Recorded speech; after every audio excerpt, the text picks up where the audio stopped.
આ જો તો આવા રસ્તા હોય અમે શું કરવું? આ સરકારશ્રીને અમારી નિવેદન પ્રાર્થના છે કે સાહેબ આ અમારો અરણેજ કંટાળા પાવટી સિંધાસથી આ 5 ગામને લાગુ પડતો રસ્તો છે, આનું કંઈક નિવારણ કરો. અમે ખેડૂતોના મરી ગયા પાથરા તણાઈ ગયા, સોયફર માંડવીના પાથરા તણાઈને આ બાજુ આવ્યા, પાથરા ખવાઈ ગયા. અમે ગરીબ શું કરીએ? અમે કયો રસ્તો લેવો? આ સિંધાસથી પાવટી કંટાળા અને વલાદર અને સાંડલીધારા 5 ગામને જોડતો રસ્તો છે સાહેબ. આ 20 વર્ષથી અમે આમાં આ પરિસ્થિતિમાં અમે પાર થઈ રહ્યા. 3 દિવસથી તો અમારા ઢોર માટ પાણી અને નિરણ વગરના છે, અમે ઘેર દૂધ વગરના મારા બાળકો છે. સાહેબ અમારું ગંભીર નિવેદન એટલું છે કે તમે અમારી પ્રાર્થના સાંભળો, અમારી અરજી સ્વીકારો અને મારા રસ્તાનું કંઈક નિવારણ કરો. તો આ પાણી અમારે સાઈડમાં 2 બાજુ ગટર હોય તો પાણીનું નિવારણ થાય, અમારા ખેતરું ધોવાતા અટકે અને અમારી પાક નિષ્ફળતામાંથી અમે છુટકારો પામીએ.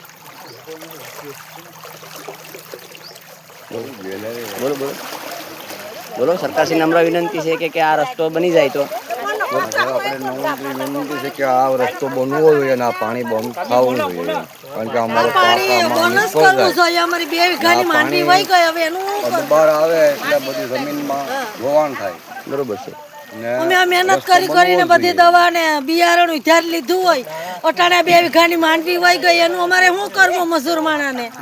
આ સરકારને કી કરવું જ જોઈએ. આ રસ્તાનું આ ખેતરું ધોવાઈ ગયા, ગરીબ માણસોના અમારે વીઘો જમીન એમાં વહ્યું જાય તો અમે શું કરીએ?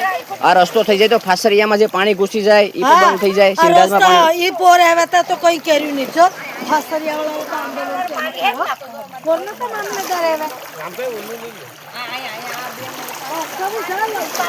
બસ આપણું એક આ સરકારશ્રીને નમ્ર વિનંતી છે કે તમે અમારી પ્રાર્થના સાંભળો અને અમારા અરજી સ્વીકારો તો અમે આ બધી વિકટ સમસ્યામાંથી અમે પાર ઉતરી જઈએ એમ.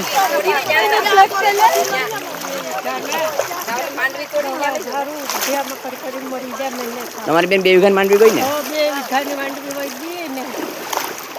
આખી લોકોની 2 વીઘાની માંડવી અહીંયા અમારા રામણી વિસ્તારમાં તણાઈને આવી છે ને, એમાંથી બિચારા ભેગી કરીને તોડે છે.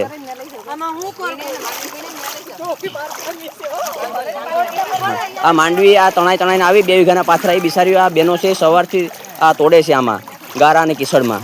જો માજી જો પાણી છે.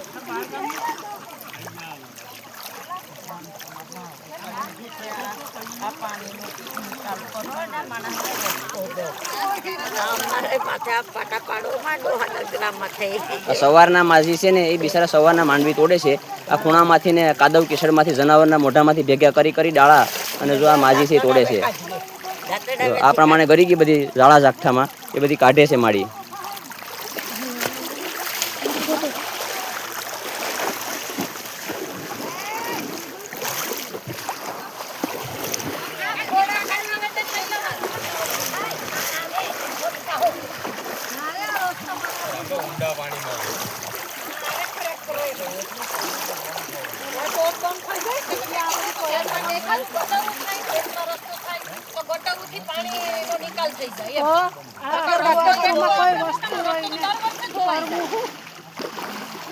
દવા દારૂનું કોઈ નહીં, ના ઘેરથી માંદા પેડાથી કોઈને દવાખાને લઈ જાય, એવા બીમાર પેડે.